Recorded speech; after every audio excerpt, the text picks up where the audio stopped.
Have a rundown property, build it. Make it something.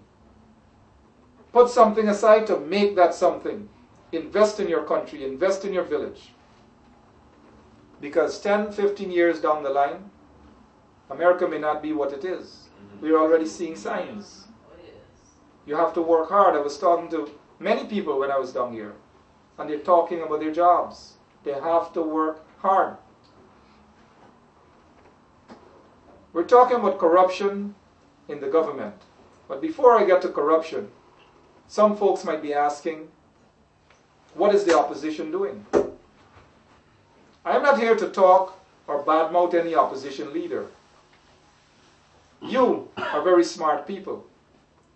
And you know that nothing is being done. Nothing is being done to legitimately confront this regime. And when you have a weak opposition, then the government feels that they can do anything. Trample upon the rights of the people.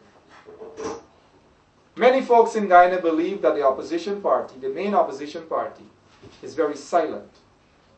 And they're very disturbed about this. Whenever somebody is killed, innocent person is being killed, over 25,000 of persons should be on the streets protesting. It is not the case. People are killed today, the opposition is quiet. People are killed tomorrow, the opposition. Some of you might be a member of the main opposition, but we got to speak the truth. We got to talk about what's happening. Very quiet.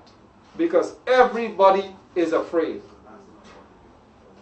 They're afraid of these hit squad guys, these murderers, picking up the phone and intimidating leaders.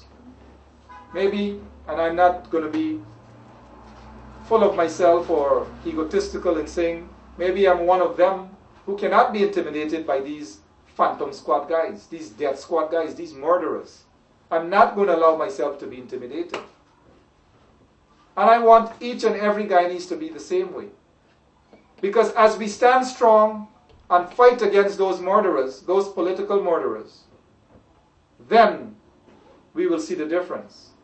But as we all pull ourselves in a corner, right? As we pull ourselves in a corner, we will get to realize that they see that as a weakness. And as they see it as a weakness, they will move in for the kill. They will kidnap our brothers. They will rape our sisters. And that's what they do. They pick up these beautiful young girls and give them drugs. What do you call it? That ecstasy? Is that what you call it?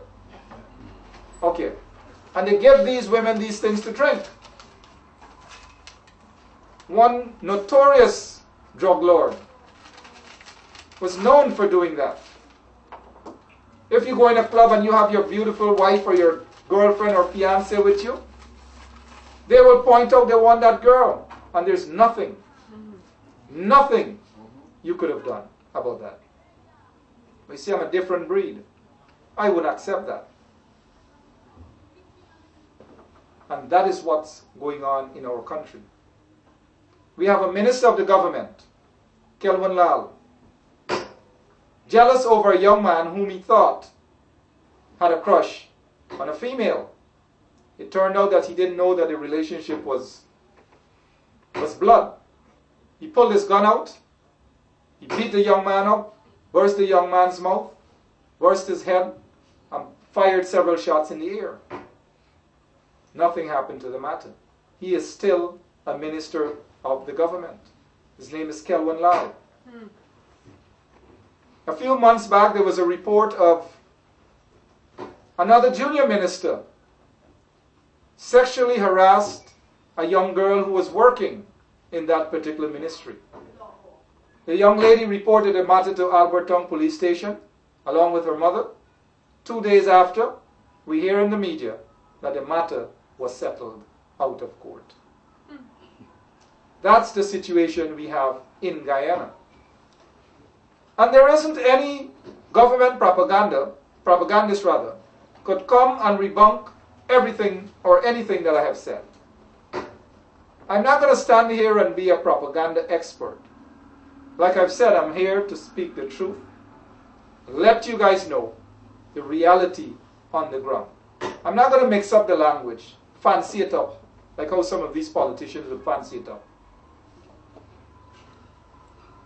So that's what we have. We have children are starving, the government allowing people and their cronies to bring in guns and flood it in the black communities, to take in their drugs and flood it in the black communities.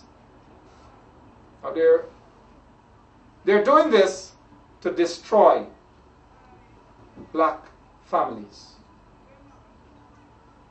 I'm sticking to the issue of black brothers and sisters or African brothers and sisters for a particular reason. It has nothing to do with that I'm anti-Indian or anti-Portuguese.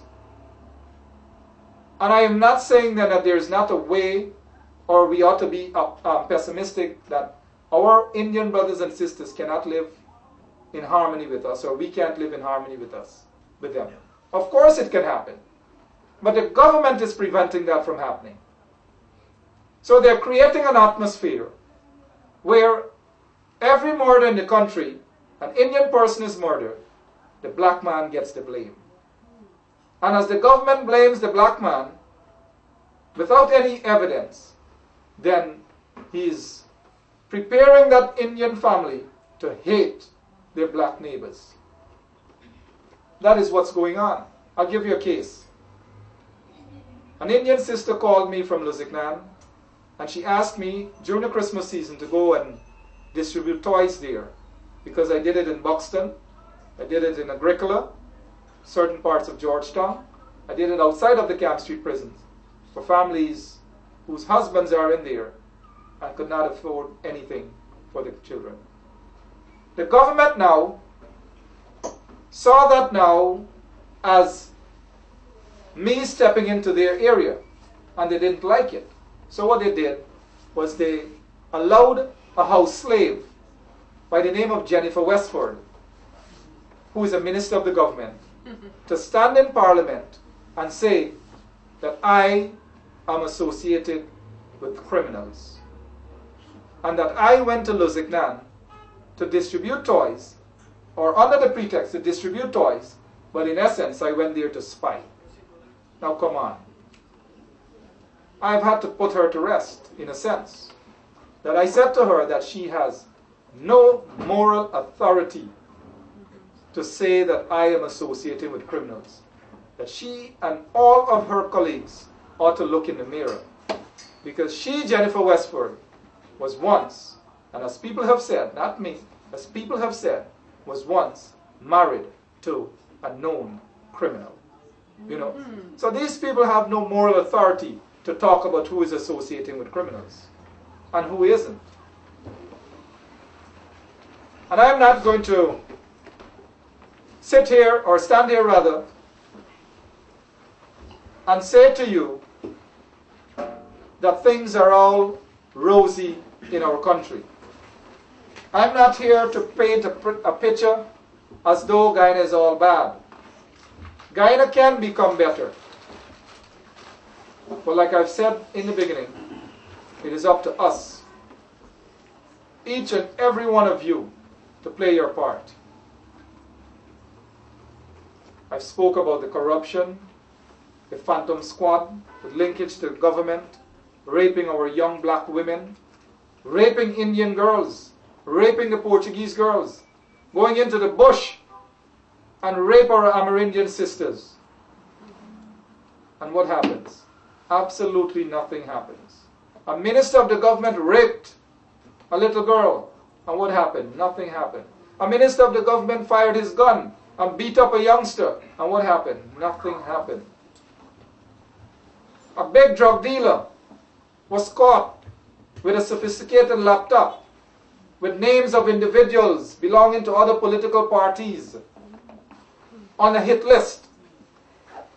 Big guns, AK-47, M70s, grenades, night goggle vision, you name it, all these sophisticated things. And not one day that criminal spent in jail. Not a single day. We have members of the Phantom Squad, the killing squad,